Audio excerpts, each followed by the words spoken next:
Alia, seorang gadis miskin, terpaksa menikah siri dengan seorang pengusaha kaya demi menutup aib keluarganya. Ia percaya pernikahan itu hanyalah kontrak sementara. Sampai suatu malam ia menemukan rahasia mengejutkan. Sang suami ternyata kakak tirinya yang hilang sejak lama. Terjebak dalam rencana besar keluarga yang penuh manipulasi, Alia harus memilih terus terikat dalam pernikahan penuh luka atau berani keluar meski berarti melawan darah dagingnya sendiri. Nama lengkapku Alia Fadila. Umurku baru 20 tahun, dan sejujurnya aku tak pernah membayangkan hidupku akan berubah secepat ini. Aku lahir dan besar di keluarga sederhana di pinggiran kota kecil yang bahkan orang-orang di peta mungkin malas menyebutnya.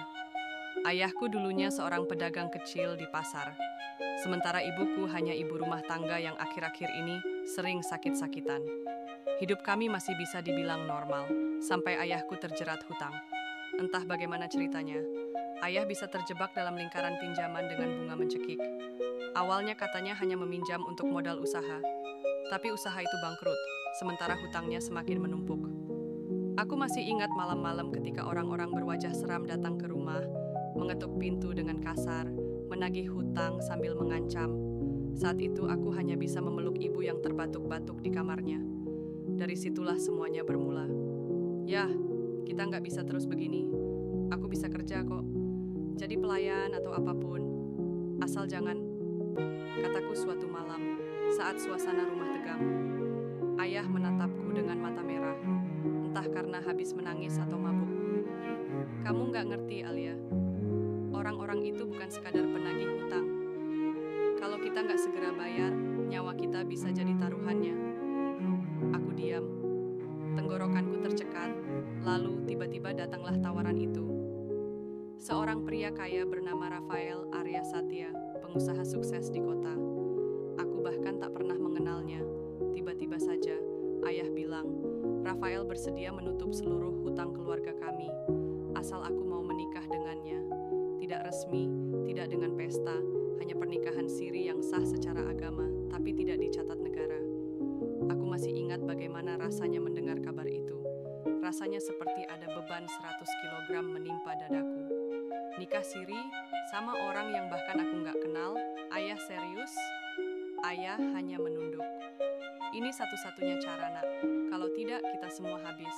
Ayah, ibumu, bahkan kamu juga bisa celaka. Aku ingin marah, ingin teriak.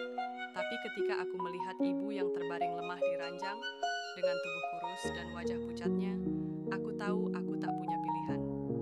Bagaimana mungkin aku tega melihat ibuku menderita lebih jauh? Hari itu akhirnya datang juga. Aku mengenakan gaun sederhana berwarna putih gading. Bukan gaun pengantin mewah, hanya kebaya pinjaman dari tetangga yang ukurannya sedikit kebesaran di tubuhku.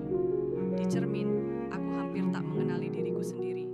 Wajahku dipulas tipis oleh tangan Mbak Sari, tetangga yang baik hati, tapi tatapanku kosong. Alia, cantik sekali kamu hari ini, bisik Mbak Sari berusaha menghibur. Aku hanya tersenyum hambar. Prosesi akad nikah itu berlangsung di ruang tamu rumah kami yang sempit. Hanya ada segelintir orang, ayah, 2 saksi, penghulu, dan tentu saja pria itu, Rafael. Saat pertama kali melihatnya, aku sempat tertegun. Rafael tampak berusia sekitar 35 tahun, jauh lebih tua dariku. Wajahnya tegas, rahangnya kokoh, dan sorot matanya tajam seperti orang yang terbiasa memimpin. Pakaian jas hitamnya kontras sekali dengan ruang tamu kami yang sederhana. Aku tidak tahu apa yang dipikirkannya saat menatapku, tapi ekspresinya datar, dingin, nyaris tak terbaca. Suara penghulu mulai mengalun, memimpin prosesi. Hatiku berdebar kencang, tanganku dingin. Saat ijab kabul diucapkan, aku merasa seolah sedang terlempar ke dalam jurang yang tak bisa lagi aku hindari. Sah, kata para saksi hampir bersamaan. Dan begitu saja, aku resmi menjadi istri seorang pengusaha kaya yang bahkan baru aku kenal hari ini. Malam itu, setelah semua orang pulang, aku duduk sendirian di kamar kecilku. Aku masih memakai kebaya putih itu, tapi rasanya sudah tak berarti. Tanganku gemetar saat melepas kerudung, dan air mata yang kutahan sejak tadi akhirnya jatuh juga. merasa seperti boneka. Hidupku dipermainkan orang lain, dijual demi menutup hutang, demi menjaga nama baik keluarga. Tiba-tiba pintu kamarku diketuk pelan. Suara dalam itu terdengar, "Alia, boleh aku masuk?" Itu Rafael, suamiku, setidaknya secara agama. Aku buru-buru menghapus air mata. "Silakan." Pintu terbuka. Rafael masuk dengan langkah tenang, membawa sebuah map coklat di tangannya.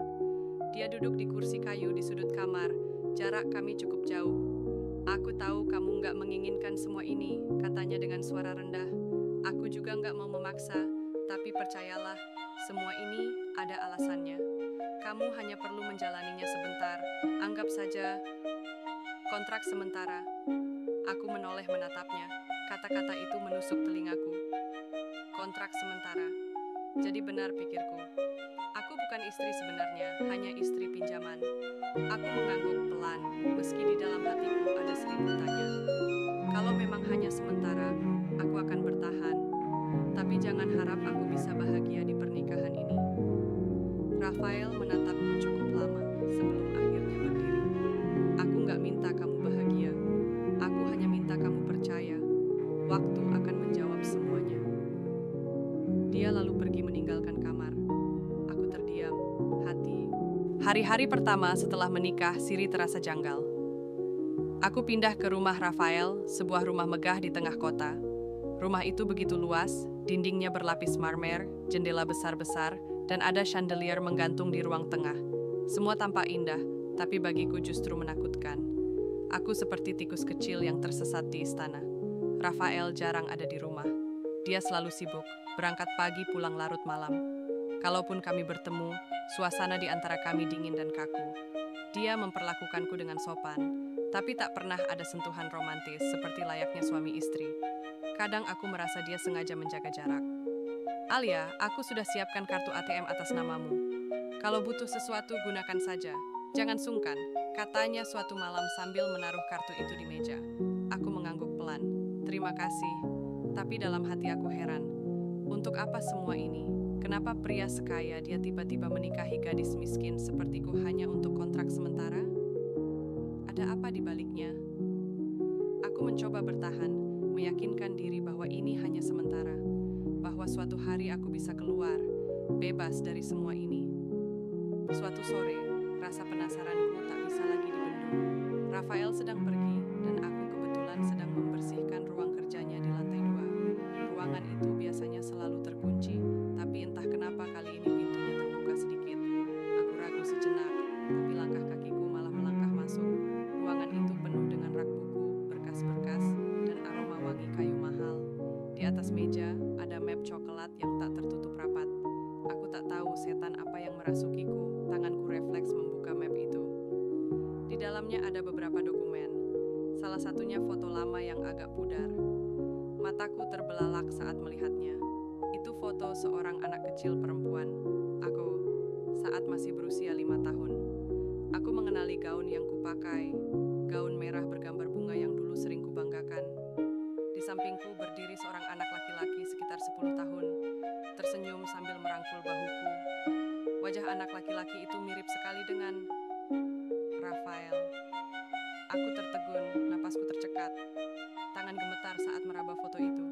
Apa mungkin? Seketika pintu terbuka. "Apa yang kamu lakukan di sini?" Suara Rafael terdengar dingin. Aku tersentak, buru-buru menutup map itu. Aku cuma bersih-bersih." Tatapan Rafael menusuk, seolah bisa membaca isi pikiranku. Dia berjalan mendekat, meraih map itu, lalu menarik foto dari tanganku. "Kamu tidak seharusnya melihat ini." Aku menatapnya, jantungku berdetak kencang. "Kenapa ada foto aku waktu kecil bersama kamu? Apa maksud semua ini, Rafael?" Dia diam beberapa detik, seperti sedang menimbang apakah akan menjawab atau tidak. Lalu akhirnya dia berkata pelan, "Karena kita punya hubungan lebih dari sekadar suami istri." Aku mengernyit. "Maksudmu?" Napasnya terdengar berat. "Aku, kakak tirimu, Alia. Kita terikat darah. Seakan dunia berhenti berputar." Aku terpaku, tubuhku seolah membeku. Kata-kata itu menghantamku lebih keras daripada pukulan apapun. "Ke kakak tiri?" Suaraku bergetar. Rafael mengangguk. Aku anak dari pernikahan pertama ayahmu. Waktu kecil, aku dibawa pergi oleh ibuku setelah perceraian. Kita terpisah bertahun-tahun. Baru beberapa tahun terakhir, aku kembali mencari jejak ayah, dan ternyata ada kamu. Aku mundur beberapa langkah, tubuhku bergetar hebat. Jadi semua ini, pernikahan kita, itu artinya aku menikahi kakakku sendiri? Rafael menatapku dalam-dalam. Pernikahan ini bukan sekadar pernikahan, Alia. Ada alasan besar kenapa harus terjadi. Aku nggak bisa jelaskan semuanya sekarang. Alasan? Aku hampir berteriak. Apa kau gila? Aku dipaksa menikah denganmu dan sekarang kau bilang kita saudara tiri. Kau pikir aku bisa terima begitu saja? Air mataku jatuh. Aku merasa jijik, marah, dan hancur sekaligus. Rafael mencoba mendekat, tapi aku menepis tangannya. Jangan sentuh aku. Aku benci semua ini. Aku benci kamu. Tanpa pikir panjang, aku berlari keluar dari ruang kerja itu. Langkahku terhuyung, tapi aku tak peduli. Aku menuruni tangga, membuka pintu rumah, dan terus berlari ke jalan. Malam sudah turun, lampu-lampu kota berkelip, tapi aku tak peduli kemana kakiku melangkah. Yang aku tahu, hatiku seperti retak menjadi ribuan keping. Aku menikahi kakak tiriku sendiri, dan semua ini bukan kebetulan, melainkan bagian dari rencana yang belum aku mengerti. Malam itu, aku pulang ke rumah lamaku. Ayah tidak ada di rumah, hanya ibu yang sedang berbaring lemah di kamar. Begitu melihat wajahku yang berantakan, ibu langsung bertanya dengan suara serak, "Alia, kenapa? Apa yang terjadi?" Aku jatuh berlutut di samping ranjangnya, menggenggam tangannya erat-erat sambil menangis. "Bu, siapa sebenarnya Rafael? Kenapa dia punya foto aku waktu kecil? Kenapa dia bilang dia kakak tiriku?" Wajah ibu seketika berubah pucat. Air matanya langsung menetes, seolah dia menyimpan sesuatu yang selama ini tak pernah diucapkan. Dan di sanalah aku tahu, jawabannya akan lebih menghancurkan daripada apapun. Tangisku malam itu pecah tak terkendali. Aku menggenggam erat tangan ibu sambil menunggu jawabannya. Wajah ibu pucat, matanya berkaca-kaca. Aku tahu dari tatapannya, dia menyimpan sesuatu yang selama ini disembunyikan. "Ibu," suaraku serak, "tolong jangan diam, aku butuh tahu. Apa benar Rafael itu kakak tiriku?" Ibu menutup mata sejenak, menarik napas panjang, lalu air matanya jatuh. "Maafkan ibu, nak, selama ini ibu sengaja tidak pernah cerita. Rafael memang anak dari pernikahan pertama ayahmu." Kepalaku berputar, hatiku berdegup kencang sampai nyeri. Semua kata Rafael barusan benar. "Ibu tahu?" tanyaku dengan suara bergetar. Ibu mengangguk pelan. "Ayahmu dulu pernah menikah sebelum bersama ibu. Pernikahan itu hanya sebentar, lalu bercerai. Dari pernikahan itulah Rafael lahir. Setelah ibunya pergi ke luar negeri, ayahmu kehilangan kontak. Kami kira anak itu hilang, sampai akhirnya dia kembali dengan nama besar, dengan harta melimpah, dan dengan permintaan yang tak bisa ditolak." Aku terdiam, tenggorokanku tercekat. "Permintaan?" Ibu menatapku, wajahnya penuh rasa bersalah. "Dia ingin menikahimu, Alia, dan ayahmu setuju. Bukan hanya karena hutang, tapi juga karena ada masalah warisan besar. Tanah keluarga yang jadi rebutan, saham perusahaan mendiang kakekmu. Semuanya hanya bisa aman jika kamu menikah dengan Rafael. Itu syarat dari keluarga besarnya." Aku merasa tubuhku gemetar. Jadi benar, semua ini hanyalah rencana kotor keluarga. Aku bukan sekadar pengorbanan demi hutang, tapi pion kecil dalam permainan warisan. Kenapa aku? Kenapa harus aku yang dikorbankan? Air mataku deras mengalir. Ibu terisak. "Karena kamu satu-satunya yang bisa. Maafkan ibu, nak. Kalau ada jalan lain, ibu tidak akan biarkan ini terjadi." Aku berdiri, tubuhku lemas. Rasanya ingin berteriak, menghancurkan semuanya. "Jadi, aku ini apa, Bu? Istri siri atau adik tiri? Atau hanya alat untuk keluarga?" Ibu tak menjawab, hanya tangisannya yang terdengar. Keesokan paginya, Rafael datang menjemputku. Aku masih duduk di teras rumah, wajahku kusut, mataku bengkak. "Alia," suaranya tenang, tapi aku bisa merasakan ada kekhawatiran di balik